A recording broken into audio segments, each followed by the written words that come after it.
Good afternoon, everyone. Mike here, founder of Magnus, coming at you here for another edition of our monthly Q&A.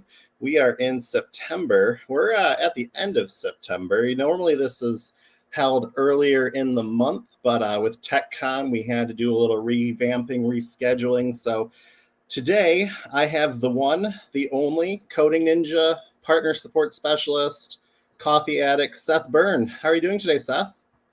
I'm doing pretty good. Thanks for asking. Are all those titles accurate? Are we good?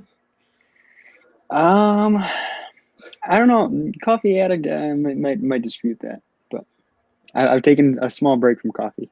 I got a Pepsi today. I'm not going to show the label in case I get, sued by them. So this is our monthly Q&A session. If you have any questions, feel free to drop them in the comments below.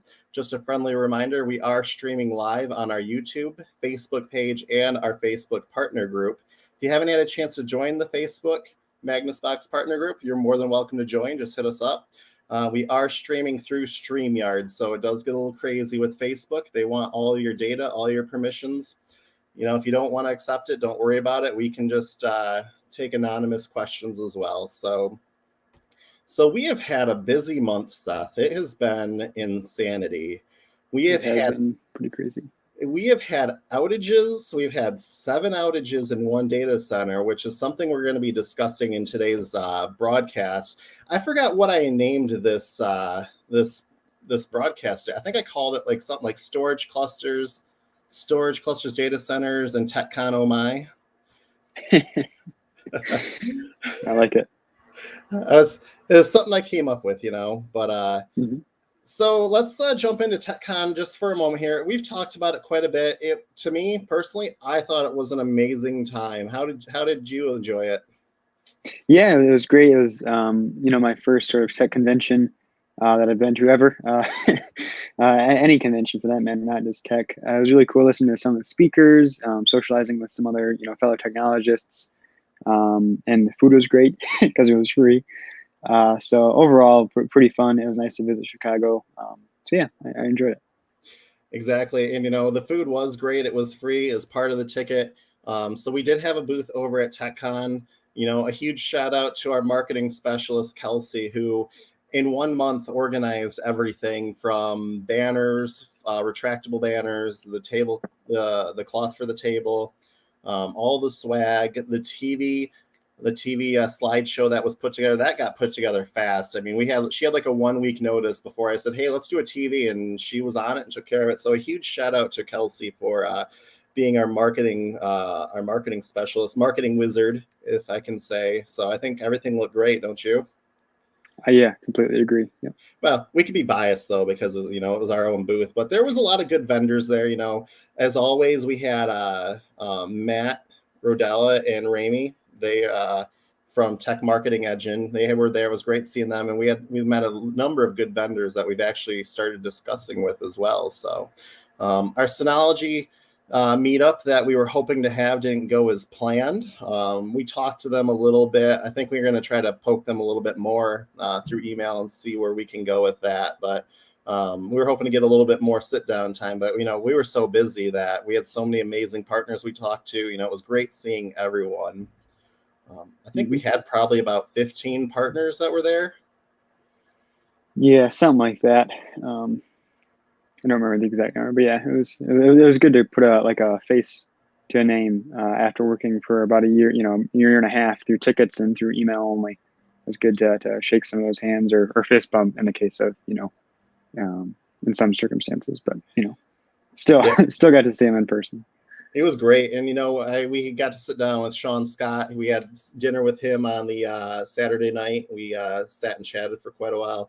Jeff Greener, Joe, I can't say his last name to save my life, and I apologize, Joe, if you're watching. But, I want to say a huge shout out and thank you to the host of TechCon, which was Jeff Hallish, Paco LeBron, and the one, the only John Dubinsky, who used to be with Maven Group, but now he is with Prodigy Techs. And it was great seeing John and everyone there. So I had a lot of fun.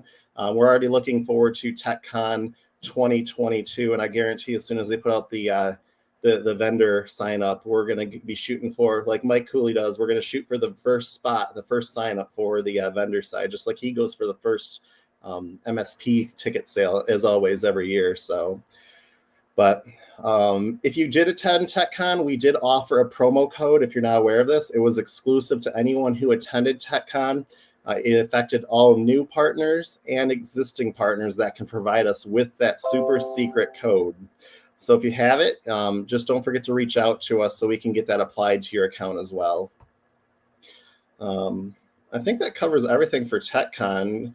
Do we want to jump into storage and cluster talk? Because I know one of the huge concerns that we've been hearing in the industry or in the chatter through all the Facebook, Twitter spheres, and LinkedIn, that there's been some rumors regarding our storage and some concerns that have been brought to our attention that we want to address. So I think we should jump into that.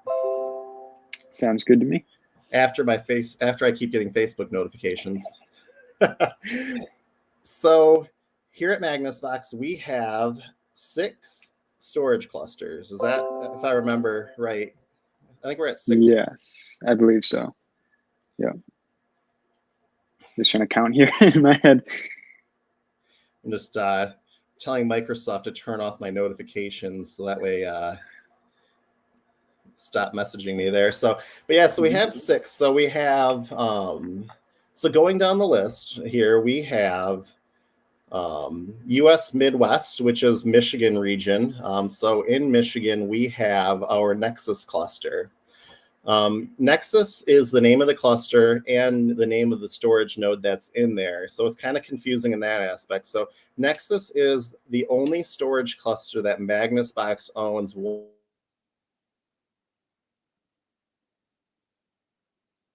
From everywhere from studying to financing and everything else to getting it up and running. So it's in a data center in Saginaw, Michigan. The data center has 3 redundant fiber connections, gas power generator, and it has met all of our compliance regulations for HIPAA, as well as being secure as well. That cluster, like I said, is owned by us. And so it's, 15 minutes away from me, which is great because, when it breaks, I can just head over there right away. It's even closer to Seth's house over there. It's like 5 minutes away. So knock on wood, Nexus has been a huge success. We have had minimal downtime other than for maintenance issues. We did have an issue where there was some really bad storms hitting Michigan. Even when the data center lost power, it was still had the generator, except for that one time when the fiber was on fire. I didn't see it. I heard about it, but that's when I knew it was time to go back to bed that night and wake up in the morning and deal with it. But all 3 fiber connections got cut in a massive storm, but everything's been going well with it. I think we have about 1.3 petabytes of space over there at Nexus, and we're currently, that sounds about right. Yeah, we're currently at 800 terabytes at the moment. We're actually working on adding another node, so we actually have 8 storage nodes there. And with Nexus, we're using what's called a Seth protocol or Seth software, not to be confused with Seth sitting next to me there, that side. It's with a C. Wrong way. Yeah. CEPH. So Seth is very resilient. It's open source software. It runs off the S3 protocol. Now, we don't use Amazon storage for anything here at Magnus Box. I just want to get that out of the way. Whenever I say the words S3, everyone associates us with Amazon using their storage. We are not using anything Amazon related except for our phone system for them. I'm holding that. So S3 stands for Simple Storage Service, and it's an interface that allows us to interface with object storage over a network by using buckets, keys, and operations. So basically, we have our Nexus node that interfaces into the S3 cluster in Hemlock, and it pushes data to buckets or vaults, as we call them. You'll see them in your backup servers, that every storage vault is a bucket on our clusters. Very efficient. Amazon S3, they built a very useful interface with the S3 system. And it gets used for things other than Amazon, which is great because it's very efficient for us. And that's what we've been using since day one, is we use their interface for all of our storage clusters. We also have just a quick. Oh, go ahead. I was gonna say just a quick, maybe a semantic issue, but it's the protocol, not necessarily like the interface. We're not using like the AWS console, but it is an interface in the sense of like a protocol, like a set of, like the buckets, for example, is sort of a defined parameter that this S3 protocol or interface takes. So we're not, like Mike said, we're not necessarily using Amazon services or anything like that. It's just sort of a set of operations that they created and published, and that a lot of data centers use. Exactly. And I appreciate you clarifying that, because that is a lot of confusion, is that the protocol is what we use. Mm-hmm. Yep. A circuit that we use to power that cluster for bandwidth straight from the provider, but there's 3 backbones connecting us with our gig circuit. So if one of those 3 fiber connections go down, we're still getting data. But when a massive storm hits and takes out 2 of them, and then the 3rd one's on fire, the data kind of stops. I so wish I had a picture. I guess like a power line like hit it somewhere, because it was one of their backup connections, and the report from the fiber provider said that the power line hit it and the fiber's on fire. And I was like, okay, it's gonna be a bad day. But right. So now with Seth, we're using what's called erasure coding. So within the Seth cluster, we started with 6 storage nodes. We're up to 8 now, and each of those holds 12 hard drives. So we're at like 98 hard drives right now. We're close to 100, but we're using what's called a 4+2 erasure coding. So what that means is that a piece of data gets chunked into 4 different pieces and gets put on separate servers. And then the other 2 parts are the parity. So if one of the servers, let's say one of the storage nodes just completely dies, it burns up, something fails, motherboard shot, the cluster will still keep pushing data. With a 4+2 setup, we can lose 1 storage node, one of those 8 storage nodes, and data will still continue to flow. Once we lose 2, though, that's where we start running into issues. And so as we add more nodes, the cluster itself becomes more redundant. With that, though, there's a 50% overhead on that. So you have to have redundancy, so you're going to have to pay for that somehow. So, think of it this way. With that 4+2 and having a 50% overhead on storage, a 10 meg file is actually 15 megs. So, if Seth has some picture on his computer that's 10 megs, on our cluster it's showing as 15, because you have to have some level of redundancy with that. Yep. Pepsi break. A conversation we could go into about changing that erasure coding and doing like a 6+2. But the thing with a 4+2 is you have to have 6 storage nodes minimum, and a 6+2 would have to have 8 minimum. But then when you start getting higher and higher, you're trading redundancy for speed, because then you got to pull, if you do an 8+2, you got to pull that file from 8 different servers for it to reconstruct it before it sends it back down the pipe. So causes extra hard drive wear and tear, and just it has the ability to slow things down. Yep.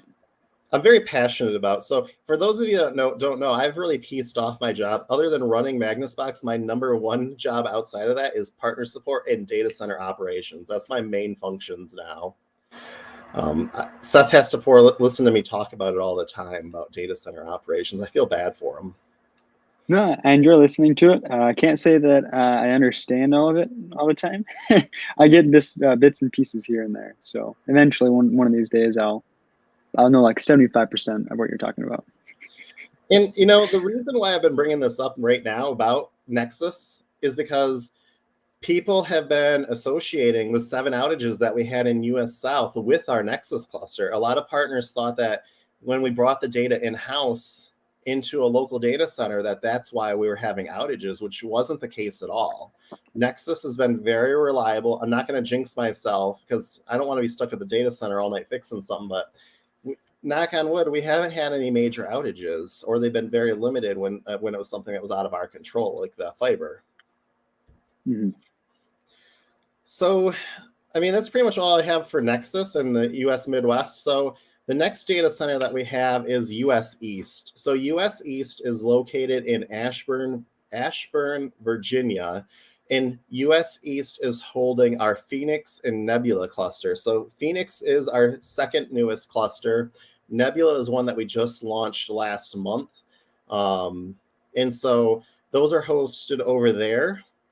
There's a possibility that we might move the data from Phoenix to Nexus. I haven't quite made that determination, mainly because we have other projects in the works right now with our data centers. And one of the things I'd like to add is that once we get so many storage vaults on a cluster, I branch out to a new one. So once we start getting to like 500, 600 storage vaults from partners' devices on a cluster, we branch them out and start talking about where are we going to put the next one. Should we put it somewhere that we've already had it? Should we launch a new data center? The goal is that we don't want to overload our circuits that we have. All of our clusters have gigabit circuits on them. You know, a lot of data is old data and it's just backing up the changes. And so that's why we branch them off. So then we have our EU Central Storage Cluster, and that is in Amsterdam, Netherlands. And so that is our Archon cluster. For those of you that don't know, Archon is from my StarCraft gaming days. It's one of the characters over there. So that is our EU data center, and all of the data that's in the Archon cluster in the EU is GDPR compliant. Data does not cross the oceans. Everything stays in that data center. So that traffic does not leave and go to the United States, and United States traffic does not go to the Archon cluster. And that's just mainly for GDPR compliance for those partners that are over there. We have quite a few of them actually now. Mm-hmm. Yep. So now to what everyone's been looking for is US South. US South is hosted in Houston, Texas. And for legality purposes, I'm not going to be dropping the data center's name in this live stream because of ongoing issues with that. So that data center in Texas hosts our Defiant and Kelvin clusters. And those are the two that have had 7 outages in the past month and a half, with our largest outage being 3 Wednesdays ago, the week before TechCon, or the week of TechCon, where it was down for 20 hours. So we are actually in the process of moving away from US South and pulling data from the Houston, Texas data center. The main reason being is that we have lost faith in the data center. And that is something that takes me a long time to get to that point, because a lot of work goes into making sure these data centers are compliant, making sure they're HIPAA compliant, going through the checklist and onboarding them and testing them. There's a lot of work that goes into it. Even though we don't own the clusters there, renting space from these data centers is still a very lengthy process. It's not just something you spin up tomorrow and go, hey, we're just going to start pushing data here. It takes about a good month for us to properly vet a data center to make sure that they're compliant. And so what happened with US South was that the clusters there got to 99% capacity, and they did not add more drives because they're using Seth as well, like we are, which is one of the reasons why we went with that platform, is because it's so efficient. But, you know, like with anything, you have to take care of it. And once a cluster gets to 99%, at that point, if a single hard drive fails, the whole cluster is going to fail. Like Nexus and US Midwest up here in Saginaw, we're at 75% capacity of that 1.3 petabytes. We're already speccing and getting a new node on order to add to it to bring that down to 70%, 65%. But they didn't do that. And it took a lot of teeth pulling and a lot of phone calls, a lot of meetings to get to that point to know exactly what happened. When you hit a 7th outage, we want to know exactly what's happened. I think we were to this point when we got to the 3rd one, though, if I remember correctly, Seth. We were already discussing this. Yeah. So the data center has been begging us to stay. At this point, we have lost all faith in them. We feel that there is mismanagement involved. and that the higher ups aren't communicating with the data center technicians as far as getting stuff approved. And like I said, Seth is very resilient. The clusters are very resilient. I mean, they can last through a lot of losses and still keep on running, outside of a data of a bandwidth or internet connection going down or a power failure. But, once you get to the 99% capacity, that's when you know that there was negligence involved. So luckily, all the data all the cluster came back up online. They've added more nodes. They've assured me this won't happen again. But at this point, we feel that it's best to continue moving forward. And there's 850 terabytes there. That's a lot of data. That's a lot of, cat videos and memes and all that stuff you guys are storing over there. But we are working with a gentleman named Chris. I'm not sure if he is in the stream, if he's on our in our audience today or not. He was busy. We're going to have him join us and talk about the cluster he's building for us. So what we're doing is we've partnered up with a company. The owner is Chris, and he is working on building us a cluster out in a Las Vegas data center, which is very promising. We've been in negotiations for a while, making sure that it's going to be spec'd up to what we're looking for. And we're hoping to have him start deploying it starting in October. We were shooting for the 8th. It looks like it might be a little bit later than that by another week or two, mainly because we're waiting for them to install the dedicated DIA circuit for the gigabit connection for the bandwidth. But it's definitely some promising technology. It's a little bit different than Seth that we're using, but it has high redundancy, and it's going to be faster than our current clusters. And so we're looking forward to implementing that. But like I said, we're just waiting for all the procurement to go through, because to be honest with you, we can't build clusters fast enough. And that's why we're working with Chris and his team, who is taking good care of us, to assist us with building out this cluster. But yeah, so it's being built. And so once that has been built and we fully tested it, we're going to start the process of moving Defiant and Kelvin over to the Las Vegas data center. And so that is a lengthy process. We have to push that through the pipes. Only having a gigabit circuit, it's going to take about a month and a half, roughly, for each storage bucket. So, or for each cluster to transfer over there. But it is very promising, and we're hoping to have more information with that next month as well. I think I covered everything, Seth, didn't I, for the clusters? Yeah, sounds pretty good to me. Pretty thorough, and yeah, I think that's pretty. I mean, like you said, it's mainly just a waiting game at this point for the new cluster, and then after it's built, to another waiting game for the transfer of data. But yeah. Yeah. On top of that, we're also waiting or trying to make sure that the data center in Texas doesn't have any more issues as well. And so that's the other thing that we're watching very carefully. It all comes down to that we took a reputation hit. I mean, at TechCon, we were prepared for it, but a lot of the questions that we had from partners was regarding the reliability of US South. And, like I said, the main reason for talking about this today is that partners were associating US South with the Nexus cluster up here in Michigan, which and everything is completely separate. And so that's the one myth that we just want to come out today and debunk, and make sure everyone was aware of that. Yep. So I don't have any questions as of yet, Seth, but I did have one that came in a ticket earlier. So our good friend Tahir was asking if we would show how to set up a disk image backup. I think we can do that. I think so too. Let's see here. So let me pull up I'm not even sure where my backups are going on which server anymore, Seth. It's pretty terrible, isn't it? I was going to say, yeah, I did a demo the other day, and I went to go use your device as an example, and it was offline. I was like, yo, Mike, what's up with that?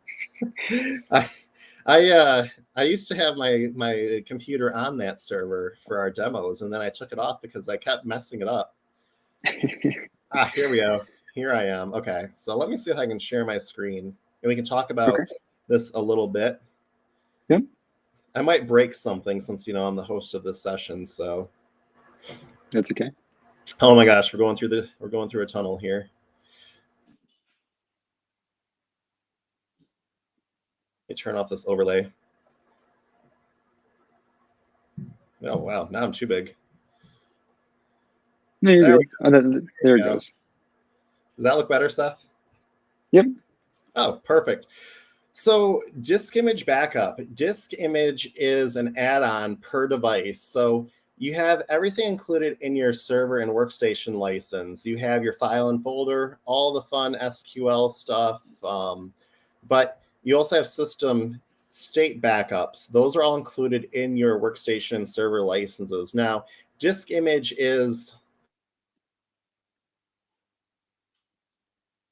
of Magnus box. So with disk image, it is a $5 add-on per device. You can pick and choose which devices you want to put it on. You won't be billed for devices that you don't have it included on. We want to make that very simple for partners, because if you're not using it, or if you have a Mac device where it's not supported for disk image, we don't want to bill you for it.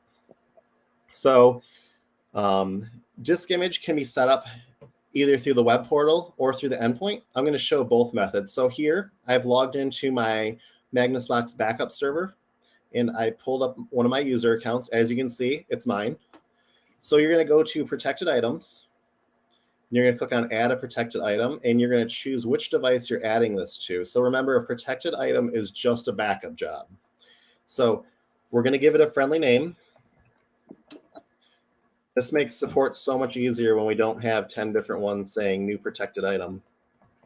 Right. Seth knows. You know, and if it is something that the partners use, that's fine, as long as they have some sort of device name. That usually helps. But yeah. We understand. So from here, so what I did here is I put in a name. I chose disk image. Ignore the Microsoft Office 365. That's for beta testers. It's not there yet. It'll be here in the next quarter. So I went to the items, and it should pop up my C drive. Okay, so it's going to show me every hard drive that's in my computer. So if I click here, a lot of partners have the want to just click on this button. That's not a good thing to do, because if you have a lot of external hard drives, it's going to do a disk image for all of those, and you really don't need that if it's just an external hard drive for files and folders. So I'm just choosing my hard drive, all the partitions, and hitting save. So it's including that disk. Now you can go through, just follow your normal steps for creating a schedule. Now with disk image, we recommend for mission critical devices that you need that device up right away, we recommend both an on-site and an off-site cloud storage copy. So that'd be pushing the data to Magnus Box's storage network, or be pushing it to an external hard drive or a NAS that's attached. And we'll cover how to set up a local drive in another video, because it's going to exceed the scope of this one here. So from here, I'm going to want to say, okay, I want my daily schedule. We're just going to put a schedule name in here. We'll say we're doing it daily. And I'm going to I want to go to the Nexus cluster. This will be a different name based on your server, but that's just what mine is here. And then, you know, just set up your schedule. You can do daily, weekly. For non-mission critical computers, I recommend weekly. And just save. And just like that, you've now got a disk image all set up, and it'll run during its next. So we're just going to delete this, and I'm just going to show you the exact same process from an endpoint. So from Mike, if I were, oh, go ahead. If I were a partner, and I only had one disk image, and that was the only backup I had for that device, what would you recommend? If it was the only backup job? Yeah. And okay. I say, for example, wanted to recover a single file. That is a great question, Seth, and I'm glad you brought that up. So disk image works in conjunction with file and folder. If you're already paying $5 plus the license fee for the desktop, and so you're going to want to make sure that you have a file and folder and a disk image. They work together as long as they're going to as long as they're pointing to the same storage vault or storage location. If you don't have a file and folder backup, you will have to restore the entire drive for a single file. And I know that is not a good solution or a good scenario, but in the future, you will be able to pull out specific files. But for the time being, Magnus recommends having a file and folder and a separate disk image, because then you can pull individual data. They deduplicate against each other, they work in tandem with each other, and they're very efficient in seeing that the same data is there. So you're not re-uploading. If you have 10 gigs of data, a file and folder, you're not re-uploading that. It's already there. It'll just skip over and only back up the changed files. That was a great question, Seth. I'm glad you added that, because I knew I was forgetting something. Yep. I figured it was a good time to bring it up while you're transitioning. Exactly. And so if you're doing it from an endpoint, it's a little bit easier. It's the same exact process. You just click on the add protected item, give it a name, and then it's going to let you choose one of the most used ones. So here we have, your disk image, your file and folder. Same exact process. Now there's this option down here for include unused disk sectors for forensic data recovery. Unless we're talking like department will back up every single byte of data, even the white space. Disk image, without that checked, if you have a 1 terabyte hard drive and you're only using 100 gigs of it, it'll back up that 100 gigs, scan the rest of that 900, and it won't back up that data. It'll just make sure that there's nothing hiding in the white space. So then we just hit next, and same exact process. You just set up your storage vaults, and then you can just hit the ground running from there. Is there anything else I'm missing from that, Seth? No, I don't think so. You had mentioned setting up a disk image to both the cloud and locally. I think it's pretty obvious when you go to do a restore, but when you do a restore, it'll ask you where you want to, what vault you want to restore from. So, in the event that you wanted to restore from a local vault, that's where you'd select that local copy. But like I said, it's the first step there, so it's hard to overlook.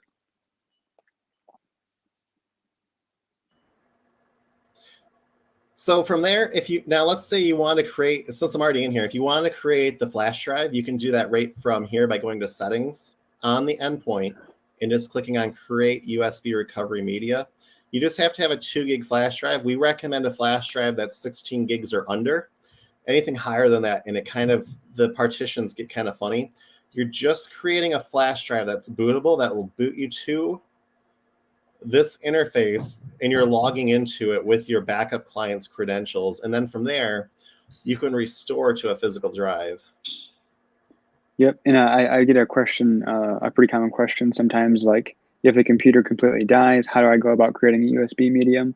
And I think, and correct me if I'm wrong, Mike, but I believe our recommended workflow for that is to use an office computer that the MSP owns, to create that bootable USB medium, and then boot from that, either from the device, the original device that had the damaged hard drive, or replacement device. Is that correct? Is that the best way to go about doing that?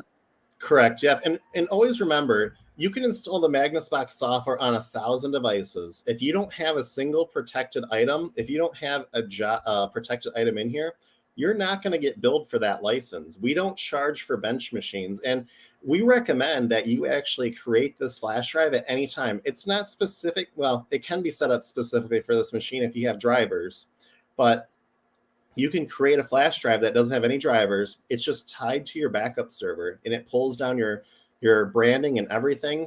Like I said, you log into it when you boot to it with that backup username and password, and it points to your server. There's other scenarios that we need to do videos on, like how to restore using the boot up media with an external on-site hard drive. It's possible. It's not too hard to do, but we definitely need to get some more videos on that process. And we plan on creating those in the coming weeks as well to assist our partners with us. We recommend you create this flash drive, though, ahead of time, just for safety purposes. Yep. And kind of going along with that, if you do have the time, I know there's a lot going on in an MSP, and a lot of business obligations and stuff like that. But if there is time, we do recommend trying to test the backups, not necessarily to verify that they work, but more so that you're familiar with the process. And when it is crunch time, and it's 11 p.m. and you're ready to go home and you're trying to restore and stuff like that, that you already are familiar with the process and it goes much more smoothly. We get a lot of panic messages for partners that don't test backups. We are huge advocates of making sure that you're testing your backups quarterly. There is not a way right now to test backups automatically through Magnus Box. You can do a test restore. So I'm going to try to see if I can get it to pop up here.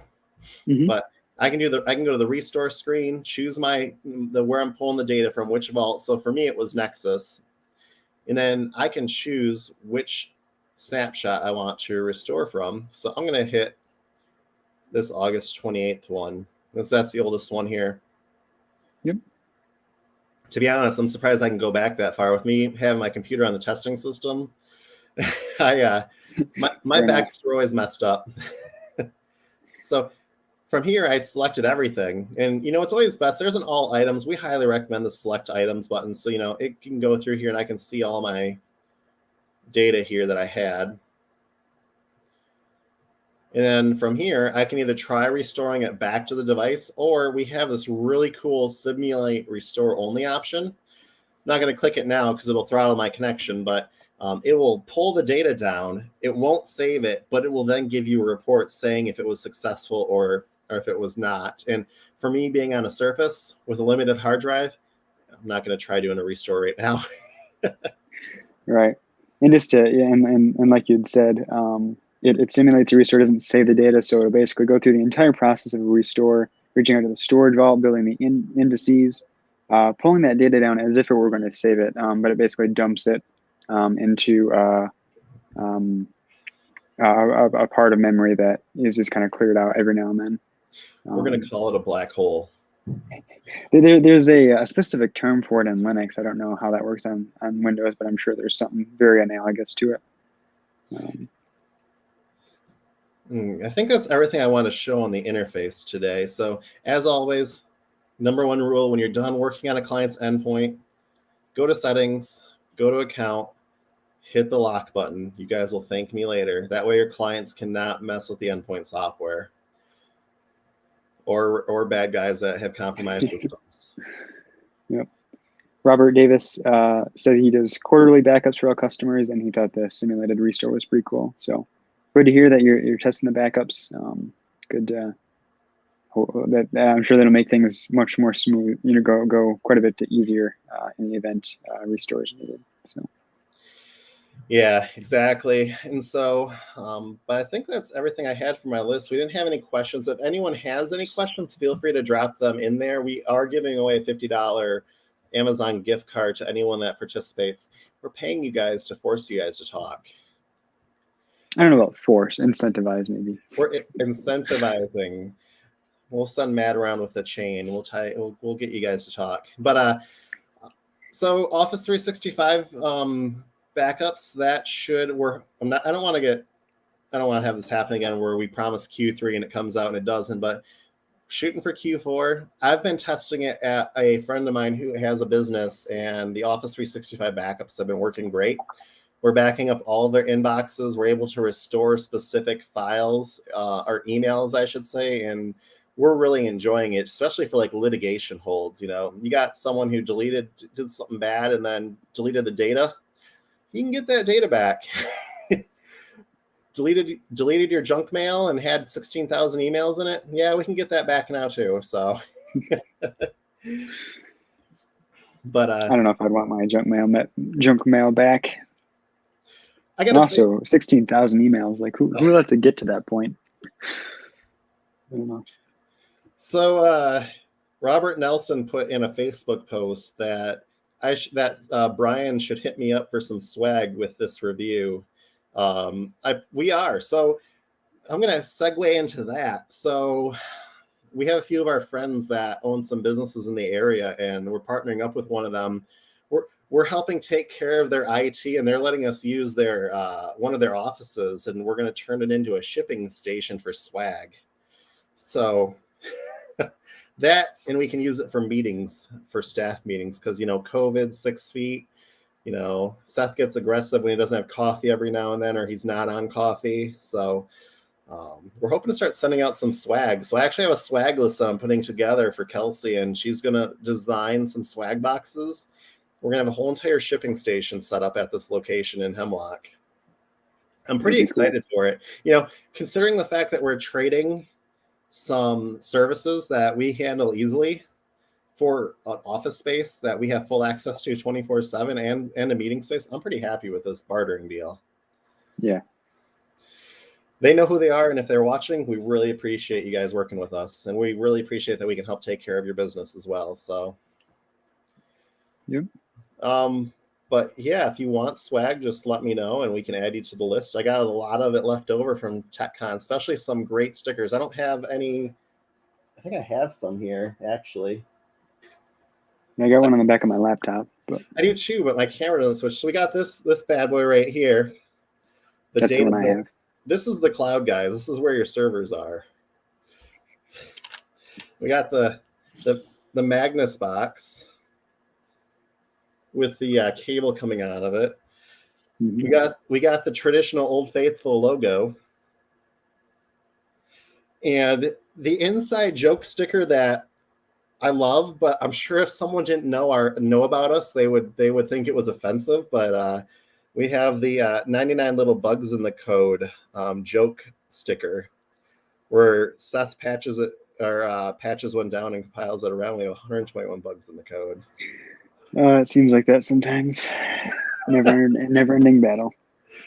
Robert, I appreciate that. I appreciate the comments, my friend. We're glad you've been pleased. If we do anything wrong, if you feel like we're doing something wrong, reach out to us. I'm easy to get a hold of. The number on our website goes right to Seth and my own cell phones. And, we get tickets at all hours of the day. Sometimes we respond outside of hours, or if you just want to chat about business, we're here for you. But yep. I don't think I had anything else for the day. Oh, one of my TechCon stickers that I have loved that went on my laptop is the DNS is the root of all trouble from Zorus. Mm-hmm. That's my favorite. Cool. That in the drink koozie that said this is not alcohol. Yeah, that was also pretty nice. Yeah, so but I think the most memorable thing that happened at TechCon, though, outside of all the amazing sessions, I think my favorite session, by the way, was Solutions Granted. I don't usually throw names out on this thing, but we do have a number of devices that we still manage for family and friends and use an RMM for. Solutions Granted is using Cylance, and they actually monitor the antivirus in real time 24/7. And if something happens, they'll actually shut the endpoint down if they notice data leaving the endpoint going to a malicious person or server. It's pretty sweet stuff. And then my other story from TechCon is when we were talking to Sean Scott. We were all just hanging around at this table, and some guy just walks up to Sean and asks him if he wants to get high. That was like the craziest thing that happened at TechCon. I don't know what happens in Chicago, but I think I have a better idea now. I would say what happens in Chicago stays in Chicago, but that's not really what they're known for. Well, not now. We just shared it. Yeah. But was there anything else you want to cover today, Seth, or do you want to start wrapping it up here? No, I think we've come full circle. We started off by talking about TechCon, and we've kind of ended talking about TechCon, so I think that's a good way to close things. Where can they reach us, Mike, if they have any questions or comments? So just find a server room and just yell my name, and I show up. 3 times, right? While clicking their heels. Exactly. And, so anyway, as mentioned, my name is Mike. For those of you that don't know me yet, I am the founder, owner of Magnus Box. And if you need to get a hold of us or our team, you can either call, chat, email, send a pigeon, dial up if you need to. Our phone number is 1-888-933-2975. And yes, for everyone, I still had to look it up. Our support hours are Monday through Friday, 9 a.m. to 9 p.m. Eastern Standard Time. We do respond outside those hours. However, we do prioritize those after hours tickets. And if it's not, the server's on fire, we usually let them go to the next business day because we need rest too. We don't sleep as much as it is already. Very true. If you need to email us, the best way to email and get a hold of us is by emailing support@magnusbox.com. That goes right into our ticketing queue, where all 4 of our team will see it and can address it as needed. And you can also send us coffee to P.O. Box 329, Merrill, Michigan, 48637, or legal notices. I'm gonna end with the story, and I'm gonna get in trouble for it. Seth will yell at me off the air, but we hit a milestone at Magnus Box, and I am still excited for it. I'm not gonna say the company name. We got threatened with a lawsuit from one of our competitors in the industry space, and I am honored to say that we have finally made it, Seth. And I am going to put that on the wall. The day that we got threatened with a lawsuit, because we had mentioned them on our website and we were wrong. They changed their business model. We accused them of selling directly to the public, and they called and said, we're going to send legal action, a cease and desist against you if you don't take this off. We didn't even know it was on the website. Seth had to search for it. And we found it, took it off. We're all good now. But the fact that the big players in the industry are looking at us, and I'm like, wow, I didn't realize that we had come that far this year, Seth. Yeah, and to be fair, that they were really nice about it. They were very nice. And it was actually the CEO that called me, and it was great because I was like, Seth got him first, then I got him because I wanted to follow up. And I'm like, what do you do there? And he's like, I'm the CEO. And I'm like, oh. I'm like, but I appreciate the fact that they called and talked about it, and that we talked about it and we took care of it. And, we didn't have to go down the legal route, because the less amount that I have to send to the lawyers, the more I can have in Pepsi and coffee. Very true. Very true. But anyway, if you guys need anything, as always, feel free to shoot email over to support@magnusbox.com. Otherwise, enjoy the fall. It is just around the corner. And don't forget to enjoy Windows 11, which I heard is being dropped next week, except for Seth. He is a Mac user, so he won't know what that's like. But yep. You guys have a great day, and let us know if you need anything. Bye.